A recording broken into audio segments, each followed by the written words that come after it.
जय श्री कृष्ण दोस्तों, स्वागत है आपका अपने YouTube चैनल भक्ति कृपा रस में।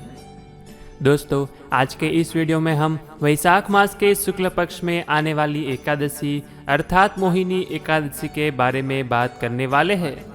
हमारे हिंदू धर्म में मोहिनी एकादशी को सभी एकादशी में श्रेष्ठ माना गया है और ऐसी भी मान्यता है कि इसी दिन भगवान विष्णु ने मोहिनी का रूप भी धारण किया था।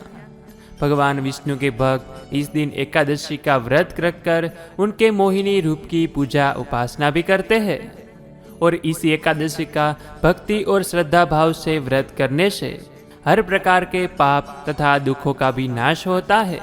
और दोस्तों, खास बात यह है कि इस बार मोहिनी एकादशी गुरुवार के दिन आ रही है और गुरुवार का दिन भी भगवान विष्णु को ही समर्पित है।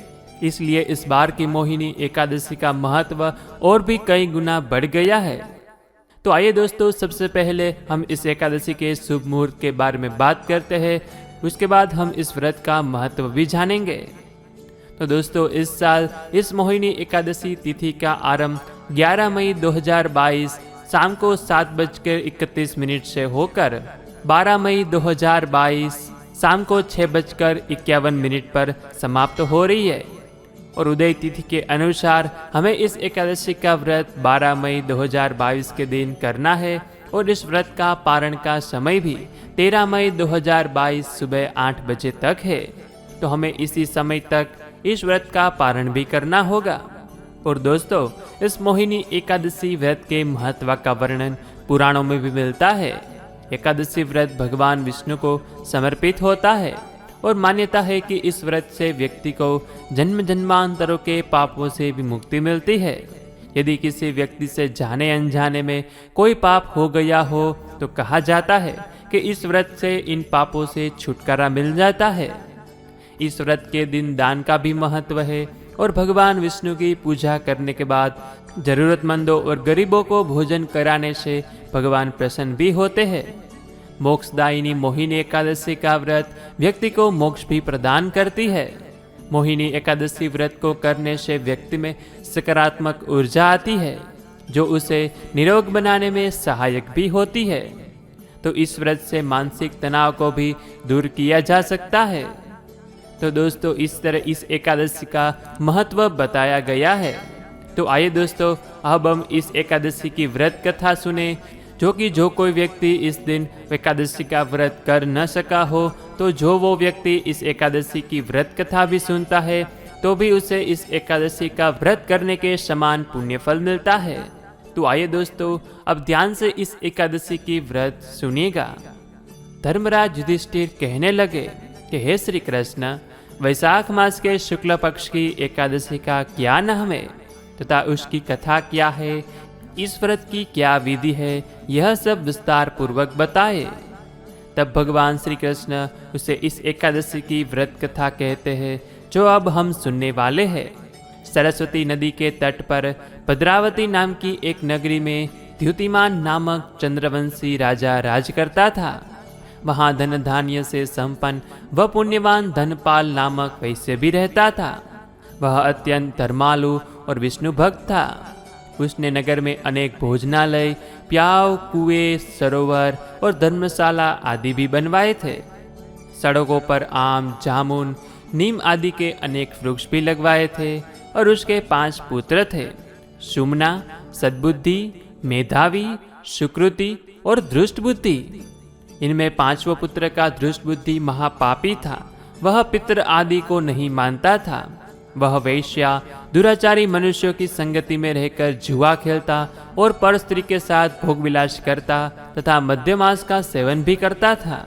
इसी प्रकार अनेक कुकर्मों में वह पिता को धन को भी नष्ट करता रहता था। इन्हीं कारणों से त्रस्त होकर पिता ने उसे घर से निकाल भी दिया था। घर से बाहर निकलने के बाद अपने गहने कपड़े बेचकर अपना वो निर्वाह करने लगा। जब सब कुछ नष्ट हो गया तो वेश्या और दुराचारी साथियों ने उसका भी साथ छोड़ दिया। अब वह भूख प्यास से अति दुखी रहने लगा और कोई सहारा न देखकर चोरी करना सीख गया। एक बार वह पकड़ा गया तो वैश्य का पुत्र जानकर चेतावनी देकर छोड़ भी दिया गया। मगर दूसरी बार फिर पकड़ में आ गया तो राजा ने इस बार उसे कारागार में डाल दिया। कारागार में उसे अत्यंत दुख दिए गए और बाद में राजा ने उसे अपने नगर से बाहर निकाल दिया। वह नगरी से निकल वन में चला गया। वहाँ वन्य पशु पक्षियों को मारकर खाने लगा। कुछ समय पश्चात वह बहेलिया बन गया और धनुष बाण लेकर पशु पक्षियों को मार मार कर खाने लगा। एक दिन वह भूख प्यास से व्यथित होकर वह खाने की तलाश में घूमता हुआ कौंडिन्य ऋषि के आश्रम में पहुंच गया। उस समय वैशाख मास था और ऋषि गंगा स्नान कर आ रहे थे। उनके भीगे वस्त्रों को छींटे उस पर पड़े और उसे कुछ सद्बुद्धि प्राप्त हुई। वह कौंडिन्य मुनि से हाथ जोड़कर कहने लगा कि हे मुने, मैंने जीवन में बहुत पाप किए हैं। आप इन पापों से छूटने का कोई साधारण बिना धन का उपाय बताइए। मुनि ने प्रसन्न होकर कहा कि तुम वैशाख शुक्ल की मोहिनी नामक एकादशी का व्रत करो, उससे समस्त पाप नष्ट हो जाएंगे। मुनि के वचन सुनकर वह अत्यंत प्रसन्न हुआ और उनके द्वारा बताई गई विधि के अनुसार व्रत किया। तो इस तरह जो भी कोई व्यक्ति इस एकादशी का व्रत करता है, इस व्रत से उसके सभी मोह आदि सब नष्ट हो जाते हैं। उसके हाथों से किए गए सभी पाप नष्ट हो जाते हैं और इसलिए इस संसार में इस व्रत से कोई श्रेष्ठ व्रत नहीं है। इसके महात्म्य कथा सुनने या पढ़ने मात्र से इस 1000 गोदान का फल का प्राप्त होता है। तो बोलिए श्री विष्णु भगवान की जय। तो दोस्तों, आशा रखता हूँ कि आप सभी लोगों ने भी इस एकादशी का व्रत किया होगा और आप भी इस एकादशी व्रत के फल को प्राप्त करेंगे।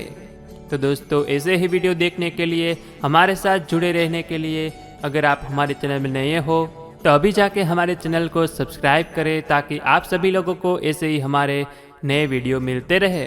तो दोस्तों, इसी के साथ अब मैं विदा लेता हूँ। मिलते हैं फिर से एक नए वीडियो में। तब तक के लिए आप सभी लोगों को हमारे चैनल की ओर से जय श्री कृष्ण।